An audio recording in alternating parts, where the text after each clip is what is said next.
Assalamualaikum warahmatullahi wabarakatuh.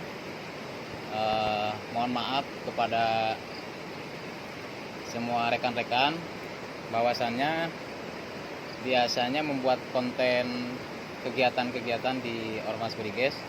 Sekarang kebetulan saya ketemu dengan teman saya, teman akrab, yang alhamdulillah Allah mengizinkan kami bisa bersatu kembali, ketemu di sini di apa ini namanya?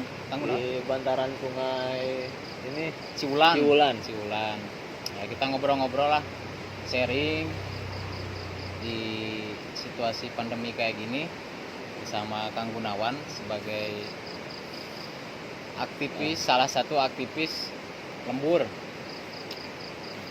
Saya dari Briges DPC Tanjung Jaya, Kabupaten Tasikmalaya.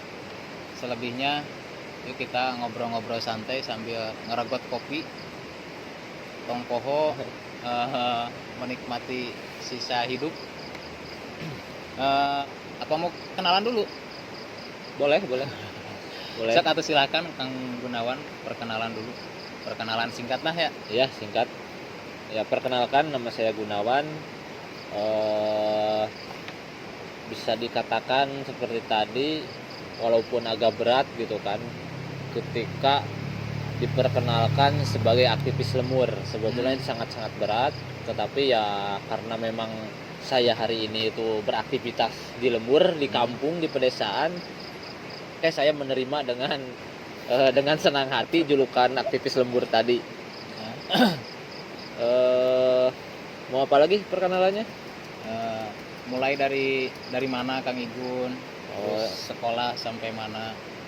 Biar lebih mendalamnya, mungkin Kang Gunawan bisa kasih tahu nomor WhatsApp gitu. Nanti itu di kolom komentar nanti. Komentar. Sok silahkan Kang Gunawan. Ya, saya berasal dari Desa Cikesal, Kecamatan Tanjung Jaya, Kabupaten Tasikmalaya. Aktivitas saya sehari-hari di lembur itu, pertama, secara profesi saya menjadi seorang guru honorer Alhamdulillah. di sekolah swasta, sekolah menengah pertama. Yang kedua, saya mempunyai dunia kerja, wirausaha, walaupun masih kecil-kecilan dan masih merintis. Yang terpenting kita bosnya ya. Ya, yang penting kita menjadi bos lah di perusahaan sendiri. Yang ketiga, dunia aktivis saya itu ya seperti yang tadi dikatakan, aktivis lembur. Saya aktif di Karang Taruna dan di beberapa organisasi kemahasiswaan dan kepemudaan lainnya. Kalau misalkan tadi perkenalan hari ini. Lalu kalau misalkan ada tambahan yang mau saya kenalkan apa? Mungkin Historis dari... pendidikan? Boleh historis. Ya, kalau misalkan historis pendidikan, saya langsung aja loncat. Kebetulan dan alhamdulillah saya diberikan kesempatan untuk pernah menjadi mahasiswa di Universitas Siliwangi Tasikmalaya. Ya, Unsil. Di Unsil ya. Kebetulan saya masuk ke Unsil itu pas pertama Unsil dinegerikan. Jadi angkatan pertama negeri itu pada tahun 2014 saya masuk ke Unsil. Ya. Nah, setelah itu saya juga pernah aktif di beberapa organisasi, di organisasi internal kampus dan juga di organisasi eksternal kampus. Saya pernah aktif di organisasi eksternal kampus itu di PMII, Pergerakan Mahasiswa Islam Indonesia. Senior berarti ya? Bukan senior, masih belajar lah, sama gitu kan. Lalu di IMA-IMS, Ikatan Mahasiswa Angkatan Muda Siliwangi. Terus pernah juga menjadi Satgas KPAID Kabupaten Tasikmalaya. Mantap. Itu saya satgasnya itu untuk kecamatan saya tuh, Kecamatan Tanjung Jaya. Mungkin cukuplah untuk perkenalannya. Ya. Selanjutnya boleh kan saya bertanya? Boleh. Kang Gunawan merasa terganggu gak dengan situasi pandemi COVID-19 sekarang? Kalau misalkan secara pribadi ada yang terganggu, ada yang tidak. Yang paling terganggu itu pada dunia profesi saya menjadi seorang guru honorer. Seperti yang kita ketahui bersama bahwasanya sekolah-sekolah itu dilarang untuk melakukan tatap muka dan diharuskan proses belajar mengajar itu dilakukan dengan daring. Nah, ketika kami yang ada di kampung, ketika kami yang ada di pedesaan itu merasa menimbulkan banyak persoalan ketika proses belajar mengajar itu harus dilakukan dengan daring. Yang pertama, persoalan pertama itu terkait media belajar siswa. Itu karena daring itu mengharuskan siswa itu mempunyai gadget Android. Ya, Android. Nah, sedangkan kami yang ada di pedesaan itu tidak semua siswa memiliki HP Android. Dan kita pun selaku seorang guru tidak bisa memaksa siswanya itu harus membeli HP Android, karena itu akan bersentuhan langsung dengan keadaan perekonomian orang tua siswa tersebut. Jadi kita tidak bisa memaksakan. Lalu yang selanjutnya persoalan kuota dan lain sebagainya, itu sangat-sangat mengganggu proses belajar mengajar. Nah, kami merasa terganggu, saya pribadi pun juga merasa terganggu ketika proses pembelajaran itu ataupun dunia profesi saya disentuhkan dengan keadaan pandemi seperti ini. Jadi kami juga tidak bisa maksimal lah dalam melakukan tugas kami selaku tenaga pendidik, itu kami tidak bisa maksimal. Lalu yang selanjutnya dunia kerja. Kalau misalkan dunia kerja saya itu ya belajar sambil belajar, buka usaha sendiri. Yang terpenting tadi menjadi bos di perusahaan sendiri, walaupun masih kecil-kecilan, walaupun saya posisinya masih merintis usaha tersebut, tetapi minimal saya tidak terlalu terpengaruhi dengan yang namanya COVID ini ataupun pandemi ini. Saya tidak karena kami di kampung itu yang biasa hidup di kampung, yang biasa bermata pencariannya itu dari kampung, ataupun ya kita tuh kerja tapi masih di ruang lingkup wilayah kita di kampung, itu tidak terlalu merasa terpengaruhi.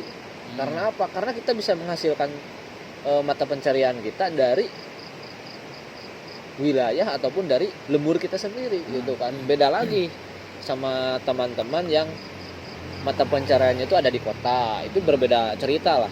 Tapi kalau kami yang ada di kampung itu ya kami masih bisa beraktivitas seperti biasa gitu kan. Alhamdulillah. Cuman yang menjadi bedanya itu ketika keluar harus memakai protokol kesehatan. Itu kami juga di kampung-kampung, kami juga di desa-desa itu tetap sama kok, patuh terkait protokol kesehatan COVID-19 ini. Nah, jadi gini Kang Gunawan. Ini ngobrol kita di lembur ya. Ya.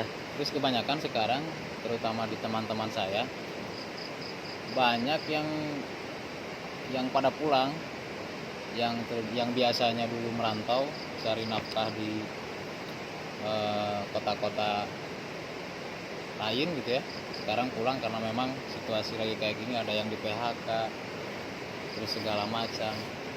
Ada motivasi gak ketika teman-teman ada pulang ke kampung tapi bisa mencari nilai-nilai rupiah gitu Kang Gunawan?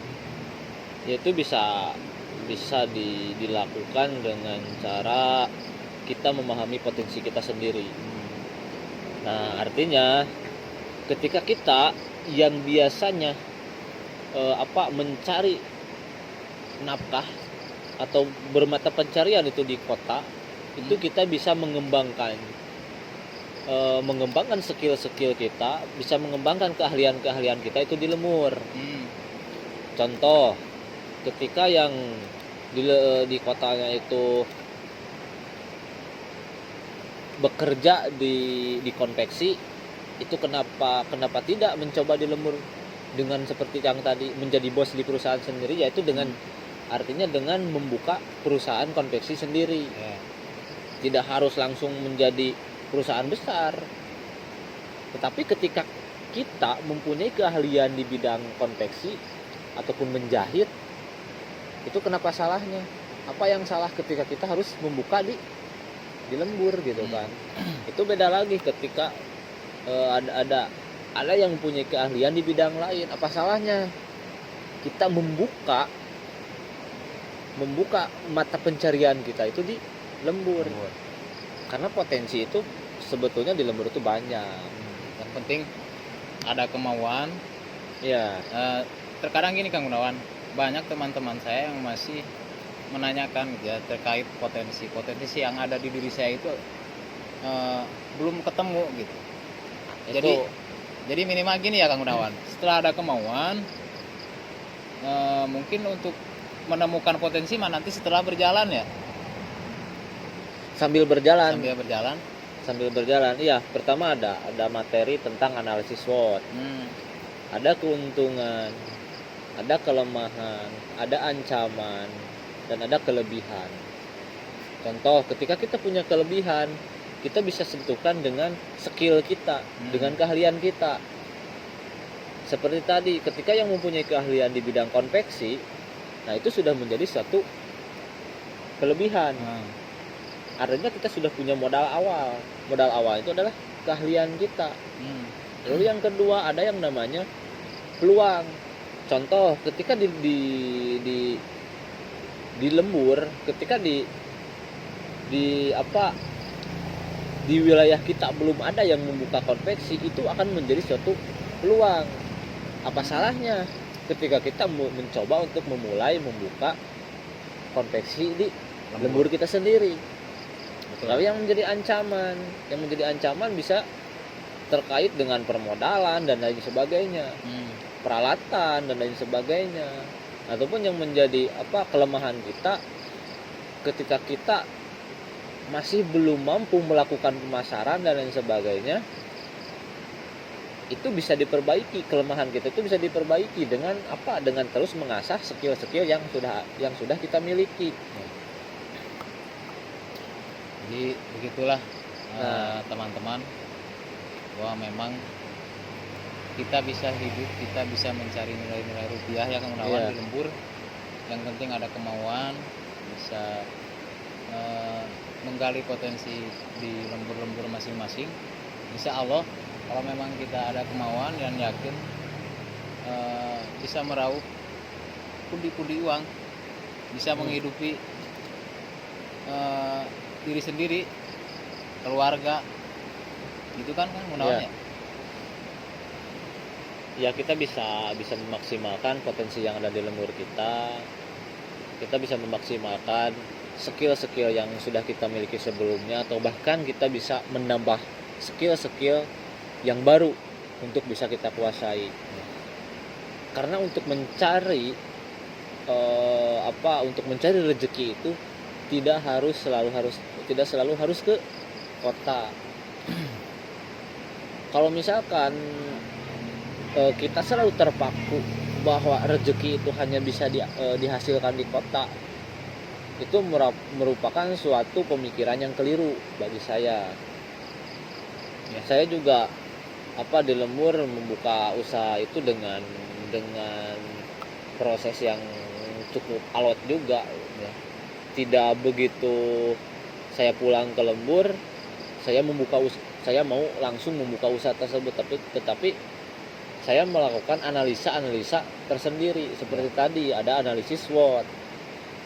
Dan kebetulan jenis usaha yang saya buka di lembur itu masih jarang. Nah, itu menjadi salah satu peluang dan menjadi salah satu keuntungannya bagi saya. Adapun kelemahan dan kekurangannya itu ya dari segi modal. Kembali ke modal, mau tidak mau. Tetapi yang menjadi modal awal saya itu adalah kemauan dan kerja keras saya. Walaupun masih skala kecil, tetapi alhamdulillah dengan membuka usaha kecil-kecilan di lembur itu bisa menyambung kehidupan saya. Ya, sekedar membeli rokok, membeli kopi, sekedar beli makan, itu alhamdulillah bisa ditutupi dengan perusahaan saya yang ada di lembur. Jadi mungkin Kang Gunawan sih gitu ya, gitu dulu. Terima kasih banyak sudah bisa bertemu, terus bisa meluangkan waktu untuk ngopi-ngopi makan-makan goreng pisang saya ayah. Mudah-mudahan buat kita semua bisa termotivasi di saat masa pandemi kayak gini. Mungkin sekian dari kami, mohon maaf bila ada kekurangan. Mudah-mudahan kita semua disehatkan semua. Amin. Terus jangan panik di situasi pandemi kayak gini. Terus jangan berhenti untuk berikhtiar. Guys, abadi. Jadi